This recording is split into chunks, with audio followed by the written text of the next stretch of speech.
बिस्मिल्लाहिर्रहमानिर्रहीम अस्सलाम वालेकुम hello everyone I hope you all are doing well. आज जो पोएम हम डिस्कस करने जा रहे हैं that is snakes by A.K. Ramanujan. ये बहुत ही इंटरेस्टिंग पोएम है और इस पोएम पे ऑलरेडी मेरी एक वीडियो बनी है जिसमें मैंने पोएम ट्रांसलेशन और थीम्स दोनों को डिस्कस किया है।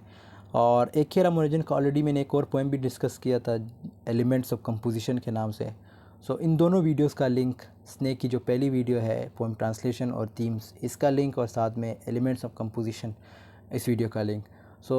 इन दोनों वीडियोस का लिंक आपको डिस्क्रिप्शन में मिल जाएगा, उसको ज़रूर देख लीजिएगा। आज की वीडियो में हम स्नैक्स पोएम को पोस्ट कॉलोनियल पर्सपेक्टिव के लेंस से देखेंगे कि इसमें हमें कैसे हम इसको रिलेट कर सकते हैं पोस्ट कॉलोनियल से। ठीक है, बढ़ते हैं अपने टॉपिक की तरफ टाइम को वेस्ट किए बगैर। सबसे पहला पॉइंट है cultural hybridity. The pome highlights the कल्यूजन of different cultures and there impact on the speakers perception. देखो इस पोम में क्या है, एक तो स्नैक की बात हो रही है और स्नैक से कौन लाइक एक किस्म का खौफ, एक किस्म की लाइक हम कह सकते हैं कि एक डर जो है पोइट के अंदर है। वो में उसकी मेन वजह ये है कि स्नैक इसने बचपन में देखा था जब ये बिल्कुल छोटा था, आई मीन लाइक 16-17 ईयर्स का था। तो एक किस्म का खौफ इसके अंदर एक क्रिएट होता है पोइट के अंदर। तो यहाँ पे क्या बताया गया है, एक तो डिफरेंट कल्चर्स की बात हो रही है स्पीकर्स परसेप्शन से। ठीक है, the speaker navigates both western and indigenous culture spaces. अब किस वेस्टर्न से मुराद यहाँ पे लाइक जो हमारे जिसने हम पे हुकूमत की थी, हमें कॉलोनाइज़ किया था, वो कौन थे? ब्रिटिशर्स थे। तो उनके कल्चर की अब ये म्यूज़ियम, ये बुक्स, ये सारी चीज़ें उसमें डिस्कस हुई हैं, क्या कहते हैं पोएम में। ये म्यूज़ियम का वर्ड भी उधर यूज़ हुआ है, बुक स्टोर्स का वर्ड भी। तो ये किस चीज़ को सिम्बोलाइज़ कर, ये किस चीज़ को हिंट दे रहा है? ये ऑब्वियसली वेस्टर्न कल्चर को। ठीक है, ये चीज़ें तो पहले नहीं होती थी, तो वेस्टर्न लेके आए हैं। ठीक है, ये म्यूज़ियम वगैरह का सिस्टम और ये book stores where they encounter objects like words and books with gold spines. Gold spine एक ऐसी चीज़ है जो आप बुक्स के अंदर रखते हो। ठीक है, तो पॉइंट्स जो है इस चीज़ को भी जब ये गोल्ड स्पाइन को देखता है तो ये इमेजिन करता है कि जैसे कोई स्नैक हो। These encounters evoke memories of snakes which are often associated with indigenous और ईस्टर्न methodologies। तो ये इस चीज़ को लाइक एक किस्म का एसोसिएट करता है जो पॉइंट है हमारे ईस्टर्न मेथोडोलॉजीज़ के साथ और वेस्ट की जो चीज़ें हैं उनके साथ। The poem hints at the tension between the Western and indigenous culture frameworks, showcasing a sense of cultural hybridity and the complexities of identity। वो इसलिए वो यहाँ पे इसलिए ये बात हो रही है क्योंकि पोइट जो है ख़ुद कंफ्यूज है।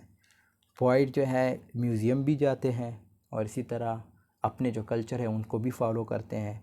अब म्यूज़ियम जाना ये कोई गलत बात तो नहीं है, लेकिन ये सारी चीज़ें जो है पहले किसने लाई थी? ऑब्वियसली ये जो वेस्टर्न के लोग थे, मीन्स जो अंग्रेज़ थे, वो लेके आए थे। एक एक्सोटाइजेशन एंड अदरिंग। अदरिंग का कंसेप्ट आपने पढ़ा होगा। द अदरिंग किसे कहते हैं? लाइक जब आप किसी को अपने से कमतर समझते हो, किसी को इंसान ही नहीं समझते, जिस तरह ये जो ब्रिटिशर्स थे वो अफ्रीकन और एशियन के साथ करते थे।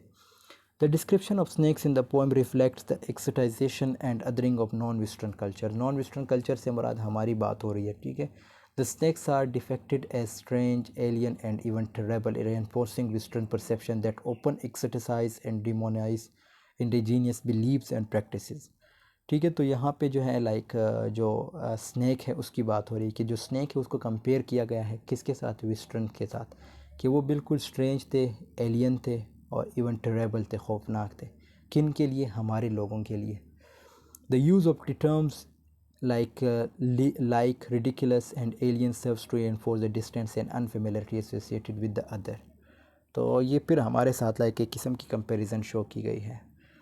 पावर डायनेमिक्स एंड एक्सप्लोरेशन, इसमें बात होगी पावर इम्बैलेंस की। ठीक है, कि पावर जो था मतलब किसके साथ ज़्यादा था? जो ब्रिटिशर्स थे उनके पास ज़्यादा था, लेकिन हमारे पास नहीं था। The presence of the snake charmer introduces power dynamics and exploration. जो स्नैक है उसको कंपेयर किया गया है वेस्टर्न के साथ, क्योंकि जब पावर हो किसी के पास तो फिर दूसरा बंदा कुछ भी नहीं कर सकता। सो सेम टू सेम यहाँ पे यही चीज़ डिस्कस हुई है। The snake charmer symbolises the colonial power, या बता दिया है आपको, जो स्नैक है वो कॉलोनियल पावर को शो करता है। And exploration of indigenous knowledge and traditions for economic gain. The snake, a symbol of cultural heritage, and controlled and exploited for the entertainment and monetary benefits of the colonizers. फिर उसके बाद है cultural appropriation.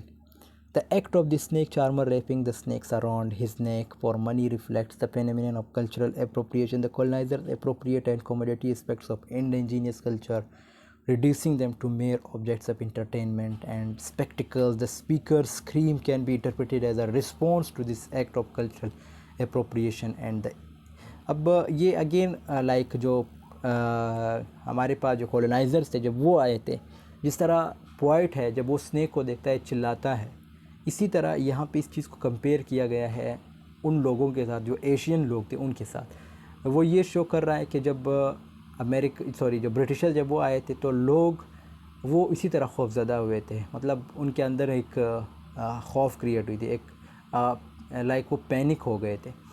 उसकी main वजह ये थी क्योंकि वो पहली दफ़ा ऐसे मखलूक को देख रहे थे, ऐसे लोगों को देख रहे थे जो अब उन पे हुकूमत करेंगे, उनके कल्चर को ख़त्म करने की कोशिश करेंगे। सो मीन्स कल्चर अप्रोप्रिएशन की बात हो रही है।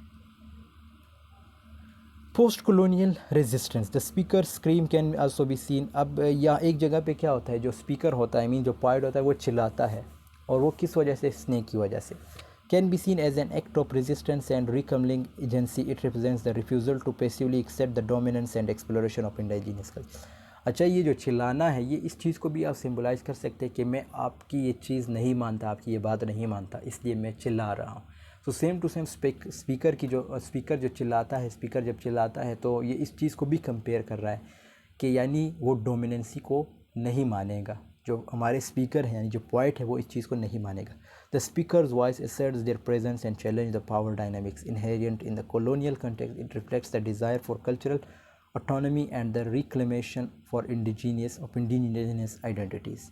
फिर identity negotiation. The poem raises questions of identity negotiation in a post-colonial context. ठीक है, आपकी आइडेंटिटी की बात हो रही है। Speaker's observations of their sisters braids and the scales within them suggest of negotiation of cultural identity. Like एक जगह पे जो है अपने सिस्टर्स की भी बात करता है, उसके बालों की बात करता है कि उसके बाल इस तरह हैं जिस तरह, मतलब उसके नी तक उसके बाल हैं और वो बिल्कुल स्नेक की तरह है। तो ये अगेन उसको कंपेयर कर रहा है उन बालों को अंग्रेज़ों के साथ, कि वो भी लाइक सीधे साधे दिखते थे, लेकिन जब डिफरेंट वे में उसको हम देखते तो वो वही चीज़, जैसे यहाँ पे ये इनके जो अपनी सिस्टर के बाल है उसको इमेजिन करता है वो एक स्नेक है, तो सेम टू सेम ये इमेजिन करता था इन चीज़ों को, यानी जो वहाँ के लोग थे इमेजिन करते थे कि ये रियल लाइफ में जो है बहुत ही जालिम लोग हैं। The sisters braids with their resemblance to snakes symbolizes a connection to indigenous heritage and culture. अच्छा, इस चीज़ को भी कंपेयर किया गया है कि जिस तरह जो सिस्टर्स के बाल थे वो लाइक स्नेक के साथ उसको कनेक्ट किया गया था, उसकी रिजेम्बलेंस शो की गई थी। सो सेम टू सेम उसको अगर कनेक्ट करे, उसकी अगर सिम्बलाइजेशन करे तो आपकी कल्चर जो है उसको ख़त्म करने की कोशिश की जाएगी। The speakers prolong gauge signifies an internal negotiation and their own identity grappling with the complexities of cultural assimilation and preservation. Decolonizing the gaze. The poem subtly subverts the colonial gaze by presenting the speaker's perspective and agency through the speaker's observation and reaction. The poem challenges the dominant Western narrative and offers. So ये again decolonisation से related है, ये आप लोग पढ़ लीजिएगा, easy like perspective है post colonial का। So this was all about today's. I hope आपको ये वीडियो पसंद आई होगी, पसंद आई तो ज़रूर लाइक कमेंट शेयर कीजिएगा। मिलते हैं नेक्स्ट वीडियो में, तब तक के लिए अल्लाह हाफ़िज़, टेक केयर।